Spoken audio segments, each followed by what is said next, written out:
I'm Tom Vander Ark from Getting Smart, moderating a session today on capturing and communicating the benefits of powerful learning experiences. I'm excited about the momentum across America for powerful learning, for deeper learning. I see more high school and college students doing career-connected learning, starting even in the middle grades. Our sponsor for the session today, ASA, has been huge champion for a middle grade career exploration. So powerful experiences starting in middle grades, through high school, into college. So more kids are having powerful experiences, but not many of them are benefiting from capturing those experiences. They don't roll into the grade book or into the transcript very well. Very few of them have a digital wallet where they can represent those experiences. Sometimes experiences go on through a resume along with employment.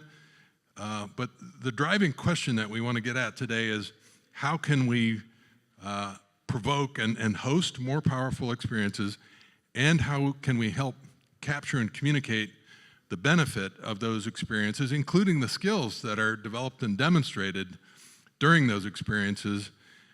I hope today we can focus particularly on client-connected projects, community-connected projects. Some people call those like a project internship, internships, apprenticeships, and especially entrepreneurial experiences that students might initiate to create value in their community, whether it's a social impact enterprise or launching a business. But these are really valuable experiences, just not very well captured. And so that's what we're going to try to get at today. And we have an amazing panel that's coming at this challenge from a lot of different angles. So you're going to hear about different strategies. Some of them are pretty well aligned, and some of them are new and different. So we're going to run down this way. I'll say a word of introduction before kicking them off, but leading off is Pete Janzow.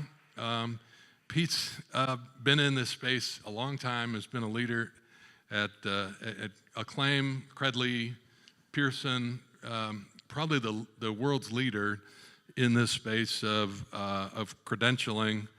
So Pete, give us a quick sense of how your organization is helping to capture and communicate valuable experiences. Sure, and thanks for getting the band back together. Some of us have been up here with Tom before.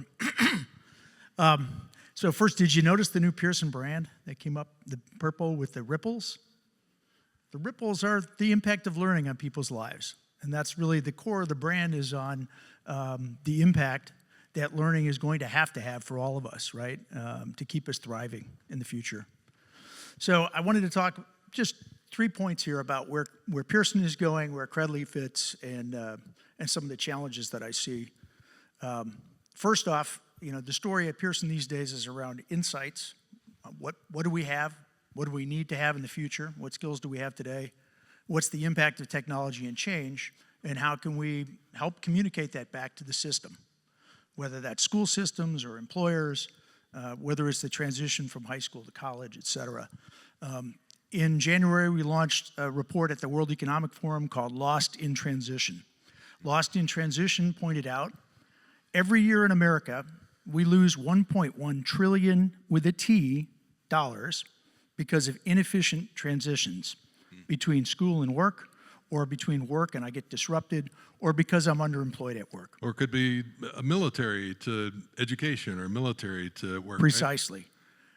Even looking at one segment of that, from college, from college to career transition, if we were to shorten that transition time by 6 weeks, that would contribute $40.1 billion back to the American economy every year. We live in an age where we have to make the business case for all of our motivations here. And someone pointed out, let's talk about the sustainable model that we can get to. And that's really what brings me to Credly and the work that we did at Acclaim, right? So first off, give all of yourselves a round of applause. 13 years, we're at probably 200 million credentials out in the universe now. Come on.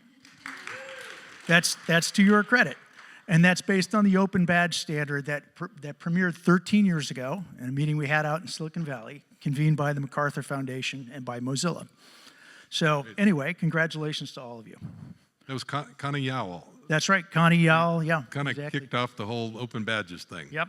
Yeah, it was a fun meeting. Yeah. We were kind of shouted down at Credly, or at Claim at the time, because we were bringing the authorities in with us. We brought Microsoft and IBM and the others. And the mantra at the time was, keep badges weird, dude. And we said, look, that's useful. It's useful for me to give a credential to Jason because I know he can do the job. Because it kicked off a lot of badging. The downside was that we had a lot of people badging. You could badge anybody, could get a badge for anything.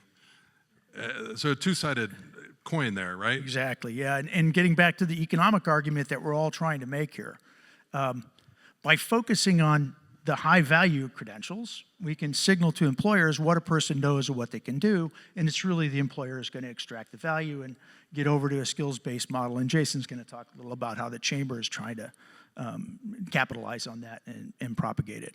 So anyway, eager to sit here and talk with you all about what's next. There's a lot of work to do, and frankly, I can't believe it's been 13 years, and we're only at 200 million, and the impact with employers is disappointing. So that's the challenge that we can roll our sleeves up together with. All right, I want to, very quick answer, why aren't employers using credentials more in talent transactions? What's the holdup? Change management, right? It's a different way to view things. You know, it's one thing to say hire by skills. It's another thing to get all of the systems and the preconceptions and the biases off the table so that somebody's not hiring a degree. They're hiring a person with specific, discrete skills. Last fall, I saw a statistic that I couldn't believe, and it said CEOs were about 80% bullish on credentials, but HR professionals were about 50% bullish. And so there was this internal gap in hiring entities that HR professionals are still sort of defaulting to degrees and bad skill proxies. And that's the disconnect. SHRM did that study. So if you're all looking for some, again, more to build your business case, SHRM did this study, and the senior officials were all sold on the idea of skills-based hiring. But when you got it down the chain, either to the hiring managers or especially the HR professionals, they wanted to fall back on their old models. Well, I trust a degree from this school, or I trust someone who has a degree as opposed to someone who doesn't have a degree. So that's what we're up against. All right, Jason Tyszko from the U.S. Chamber of Commerce Foundation is a leader in this space and has been for a decade. They're an active leader in the learning and employment record space through the T3 networks, but Jason's team also stood up EPIC, the Employer Provided Innovation Challenge, which is a very cool network of affiliates around the country hosting powerful learning experiences and badging them. So he's really on both sides of this as kind of a sender of credentials, but also trying to stand up receiver network. So tell us more about the Chamber Foundation's work. Yeah, thank you, Tom. So hello, everyone, Jason, and tell you a little bit about the Chamber and Chamber Foundation. I actually work for both organizations. The U.S. Chamber of Commerce is the world's largest business federation. We represent over 1,500 state and local chambers of commerce. We have a collective reach of over 3 million firms across our federation. I support education and workforce policy on the membership side. On the foundation side, that's our nonprofit affiliate. And that's where we have a workforce portfolio that's aiming to do a lot of things, but really emphasizing closing gaps around employer engagement, gaps around data and technology, as well as gaps around how we finance the system. So lots of different initiatives, but what I wanted to spend kind of my opening remarks on was the T3 Innovation Network and what we're doing there, because it very much complements what Pete was talking about. So if we go to the next slide, these are just some of the innovations we're supporting. You may have heard about the record, a digital record of experience, that's structured data. The experience could be a classroom experience, co-curricular experience, an employment experience, military, community. It doesn't matter. Whatever the experience is, we can create structured data around it. But we've also done work on storage, whether it's a digital container or wallet. We've done work around AI usage to bring your past forward because your past is still relevant. So how are we able to create structured data about your past experiences that you could at least self-assert in the form of a record?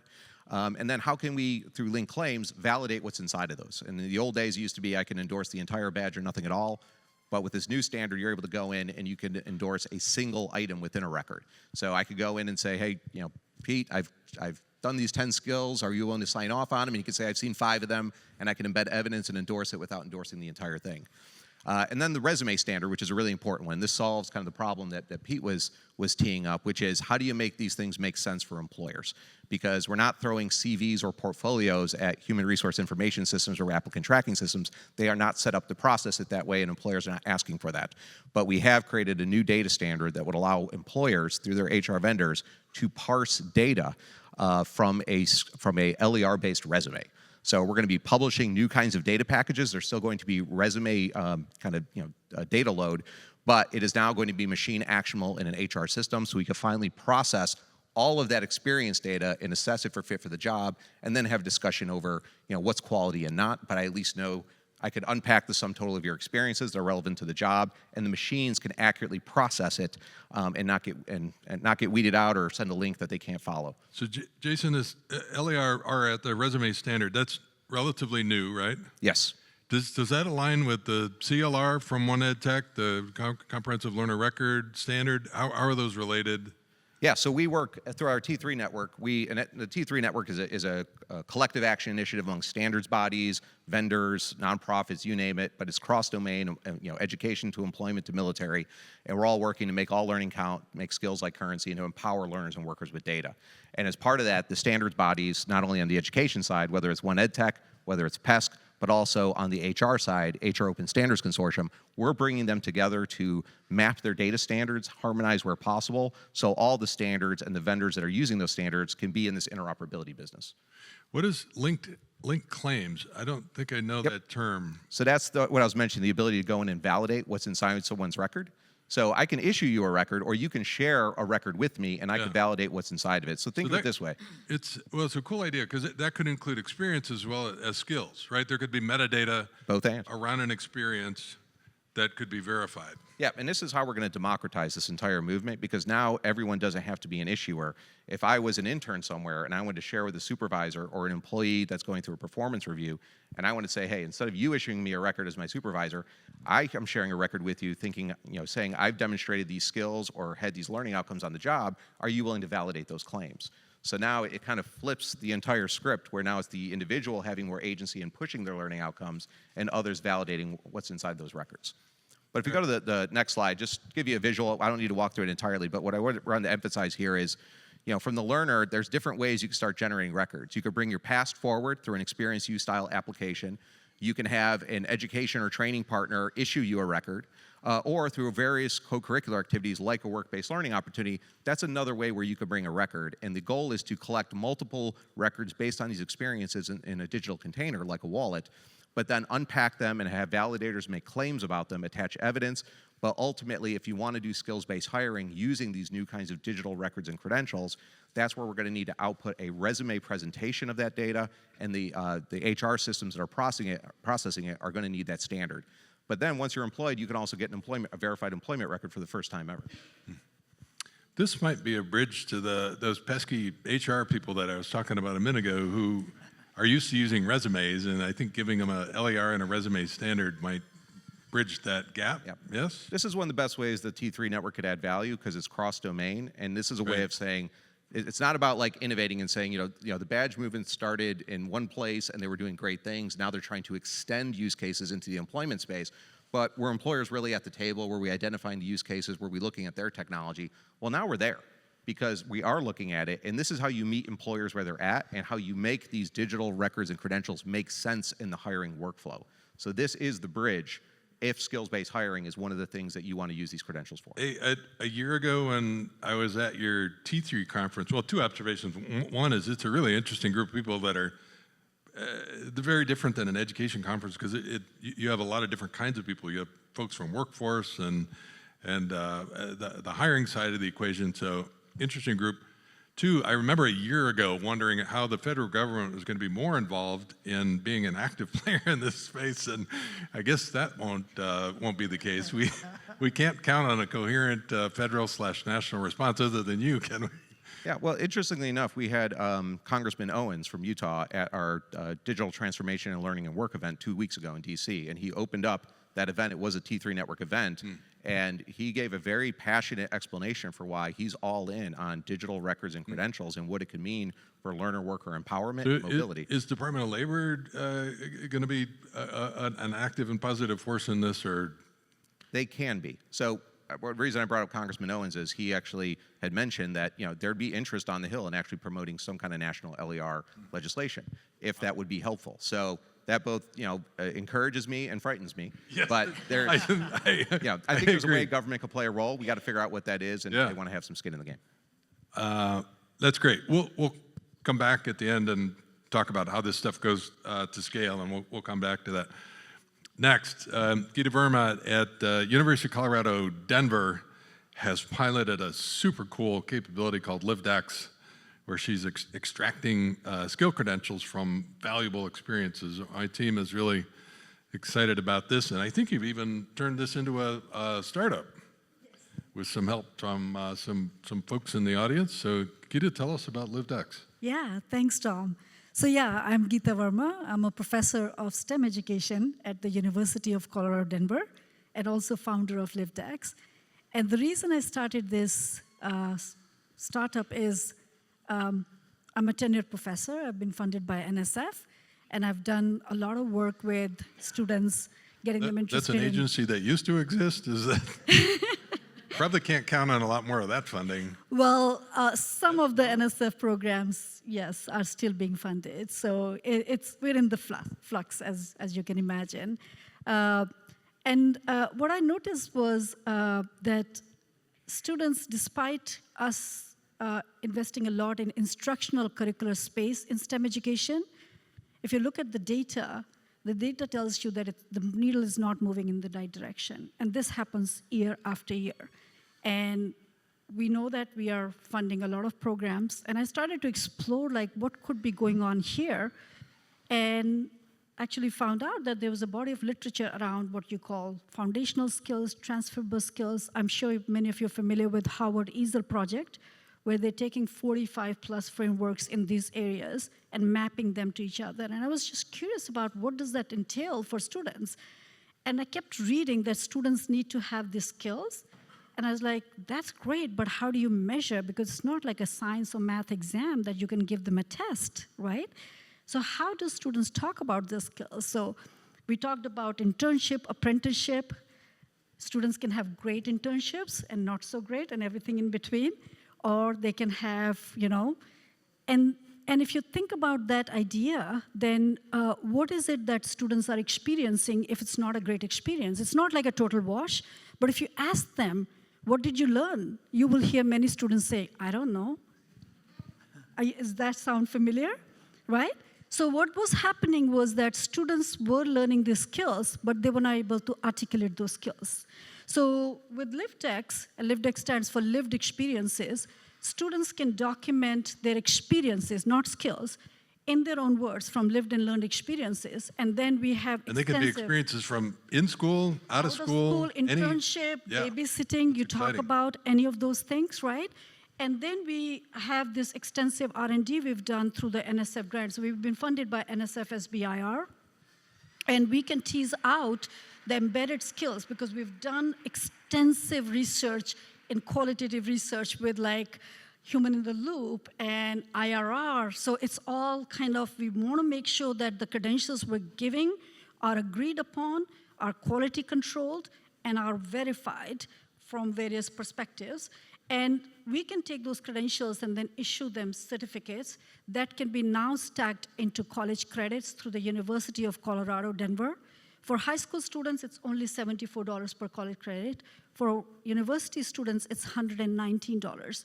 And so the way we are thinking about this is we are more than our transcripts. We are more than our certificates. We are more than our competencies. We are complex human beings. We are nuanced. How do we capture that nuance and put it in front of whichever stakeholder, whether it's a employer, whether it's getting in front of an admission office in a university, anywhere else? And so many of our experiences, we're not able to issue credentials. We don't have badges, but our students are earning and learning and kind of accumulating those experiences. So we take it a step further, and we're able to do that for students, and not only document those experiences, we're able to credential those experiences. So that's LivedX. If you could move to the next slide. So we are partnering with high schools, we're partnering with universities, and this is beyond credit for prior learning. So credit for prior learning universities, like if you have some floating credits here and there, you can bring those, we can bring it back. This extended that conversation, broadening the notion of academic achievement beyond academic endeavors. Because our lives have values, and this is documented in literature. We know about funds of knowledge, we know about social cultural capital, and we have students that nobody's asking them about these experiences, and I feel that we would serve our students well if we bring them into the fold of what the conversations you all were having. So yeah, so we call them the new credentials. We call them, we take the first step for you, because we've done the first step. Like, you can talk about any experiences, and we'll help you document that and help you earn credentials. So that's your first step, and then you can go from there to your formal learning experiences, whether it's work, any of those things. So that's what we're trying to do through LivedX. Pete, this is a pretty cool idea, isn't it? I like the fact that some of these credentials can be for credit. And I guess I'll ask this in the form of a question. It seems like the credentialing space is going to rely for the foreseeable future often on stacking on top of credits or stacking into credits, and it will also be related to licensure. Do you see that as part of the future of credentials being related to both credits and licensure? Absolutely. So ACE and CALE are probably the two leading organizations for college credit for work experience, CALE for life experience. I like this approach because you're applying some AI technology to inferring that and drawing it out of people. But the challenge here is putting it into a simple enough language that it normalizes, that it communicates very readily to employers or to the colleges, so they know exactly where you fit. So I think that's really where the challenge comes in, is how do we scale this? Right? It's easy to do it with a box full of my experiences, and someone comes and evaluates them individually, but that's not going to scale. So the question is, how do we do this at scale? Yeah. Thank you, Geeta. Meet my friend Laura Slover. She leads Skills for the Future at ETS. Laura and ETS, year ago, 8 months ago, acquired Mastery Transcript Consortium. Right. Laura got me in that transaction. I was on the MTC board. I'm now on that on her board, and I'm really excited about this initiative that is framed up by the Carnegie Foundation for the Advancement of Teaching and Learning and ETS. Tell us about your agenda. Absolutely. Hi, everyone. And wow, what an awesome, brilliant group. Hard act to follow. So I'm Laura Slover. I am leading this endeavor called the Skills for the Future initiative. It is a partnership of the Carnegie Foundation for the Advancement of Teaching and ETS, which I do have a new logo. It's lowercase ETS, and it now stands for Education and Talent Solutions. So you can see that ETS is making a transition into a lot of what we're talking about here, preparing learners with important skills that will prepare them for enrollment, enlistment, and employment. So what the two organizations are doing together is really trying to re-architect high school, thinking specifically about three things. One, redefining the goals. For a long time, and I've been involved in K-12 policy initiatives for a number of years with Tom. And for a number of years, we've focused primarily on academic content because it was easy to measure. It served as a proxy for things like critical thinking and communication. But it's a kind of a weak and fuzzy proxy. So expanding goals to focus now on things that can be measured more easily, things that we're calling durable skills: communication, collaboration, critical thinking, leadership, adaptability, all the things that employers in particular are saying are the most important that they want incoming employees to have. These are the things that make us human. They're the things that can't be replicated by computers. It's how do we work together as human beings. The second element of our work together is around changing experiences. I love what you're talking about, because really we want to get kids up and out from behind their desks into their communities, into work-based and apprenticeships, into acknowledging that they do a lot of work in their communities, in their families, taking care of siblings or older adults. But those things are largely invisible. And so we want to be able to see those and see the unique assets that individual learners bring and be able to capture that. So the third thing that we're doing, which is my jam around assessments and signaling, is capturing information. It's great that kids are going to be having more of these experiences as they go into more apprenticeship and work-based learning, but we've got to figure out how to capture that, both through looking at actual experiences, looking through authentic work, and then actually through skills-based assessments. So ETS has been a leader in the assessment space for almost a century and is really digging in on, well, what would it look like to measure and capture collaboration that isn't a let's all sit down and take a fill in the bubble test. Collaboration is not something you can pass or fail. It's something that you grow over time. So thinking about ways to capture those pieces of evidence and be able to help students look at their improvement over time. Now, we're not doing that in a bubble. We're actually working with 5 states. Our states are Indiana, North Carolina, Nevada, Rhode Island, and Wisconsin. I didn't go in alphabetical order there, so that messed me up. And those states are actually piloting tools right now in the field. We've had a fast and furious year to get tools in the hands of learners so we can learn directly from young people. Do they like this kind of AI engaging tool? Or is it not as sophisticated as what they're doing on their phones every day? Like, there's a real problem that in K-12 schools, because of privacy concerns, because of protected data, you have to be careful what you put in front of students.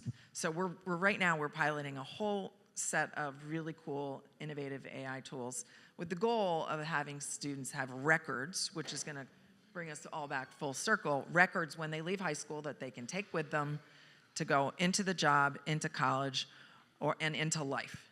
So they can certify that they have these skills and that they continue to be able to grow them.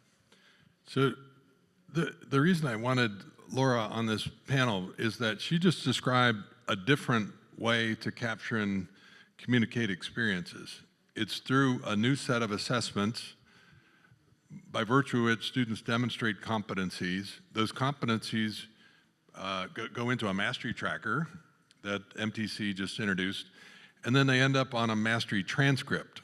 So a new way, instead of relying on courses and grades as the primary skill proxy that we've used for 150 years, these students in this pilot have a mastery transcript, so they can communicate the competencies they have developed, probably along with the mastery record with some evidence about experiences they've had.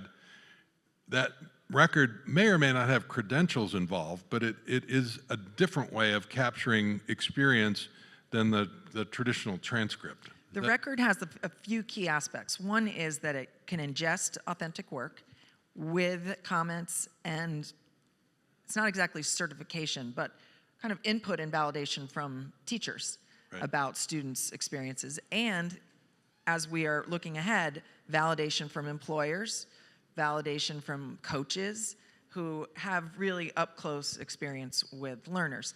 Now, the cool thing about the mastery transcript is that it's been accepted by nearly 700 universities and colleges as indications of readiness for credit-bearing courses and access to post-secondary. Just underscore that. That's an important milestone, that Mastery Transcript Consortium schools and a few other schools that have introduced a growth transcript now have evidence of hundreds of kids being admitted to hundreds of colleges. We have verifiable evidence that growth transcripts are a good or better alternative to traditional signaling systems. So I think that's the important underscore here.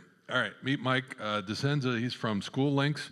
SchooLinks is a really exciting new capability that is taking the country by storm. It's a college and career readiness platform. We ran into SchooLinks first in Kansas City, where we're working with 85 high schools that are trying to encourage more real-world learning, client projects, internships, entrepreneurial experiences. And they told us we're using SchooLinks to capture and badge those experiences. And then I called Mike up and he said, tell me about this platform, and found out that you're now going statewide in Washington. So tell us about SchooLinks and how you help capture experiences. Well, thank you, Tom. So SchooLinks, as a college and career readiness platform, we didn't actually start out initially to capture experiences. We were focused on how do we scaffold the process of getting kids to understand what their next step is. We actually started as a direct-to-consumer platform, making fun, swipeable, dating app-like career assessments that helped kids get excited about their futures. And then we started to move into working with school districts to actually do some of the operational work of plumbing around making sure that all of the students' achievements, academic work was structured in the right way so that they could actually aim for a pathway for post-secondary success. So we basically incorporated all of the operationalization of these disparate activities that counselors, CTE, accountability departments do within the scaffolding of the journey for students initially to college, but also increasingly and more so now our focus is on career. And so initially, we started building an experience tracker because students needed to track their National Honor Society hours, their community service hours, which is a pretty narrow use case. And then over time, we realized, oh, wow, for these competency-based graduation requirements in a number of states, for work-based learning, to be able to get a CTE pathway completion, you had to have a certain number of hours, had to be validated by employers. We expanded what we were doing to build a whole framework around how are you capturing, verifying, getting an employer or a supervisor to sign off on that work, getting feedback on that work, and then an approval process and then an audit process to submit that documentation to the state. So if we take a look at what we've done, we've effectively made essentially a bingo card. I mean, it's more structured, less random. You know, skills are stackable. They're aligned with someone's career interest. But we're actually helping students codify their journey of checking off certain competencies required by their programs in a CTE perspective or graduation requirements at a local and state level. And once we track all that, verify that, we actually push that into students' resumes, into their profiles. We have a digital credential wallet that's issuing Open Badge 3.0 claims. We produce comprehensive learner records that include this verified experience.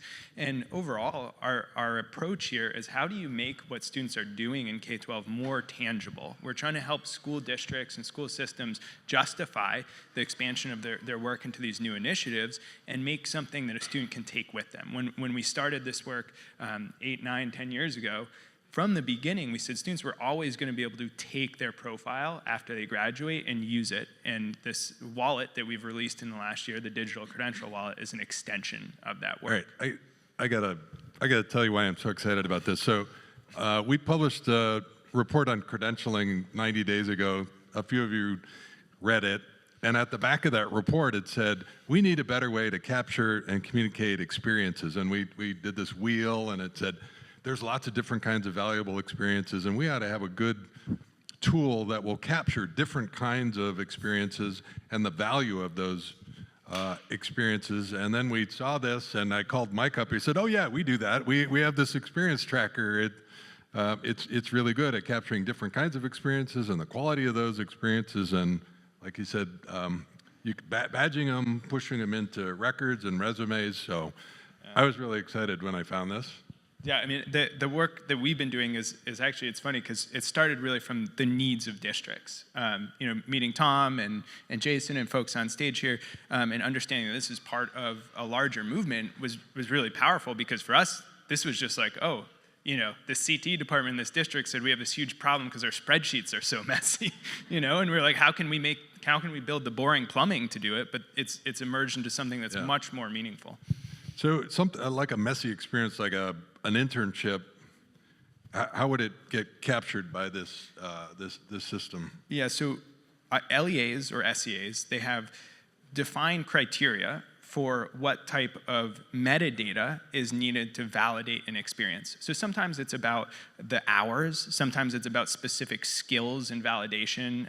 Some states have certain initiatives. Ohio is one that we focus on a lot, the Ohio Means Jobs Readiness Seal, where they actually outline a series of competencies. You as a student put in the name and the email of a mentor in a workplace, in the school, in the community. We send them an email.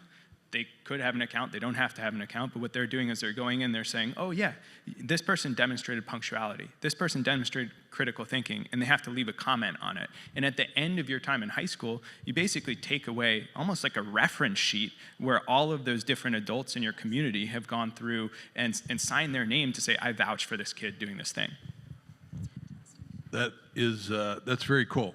Hey, Kim Alexander, Collegiate Edunation, 21 districts in Texas, rural districts, all doing career-connected learning together.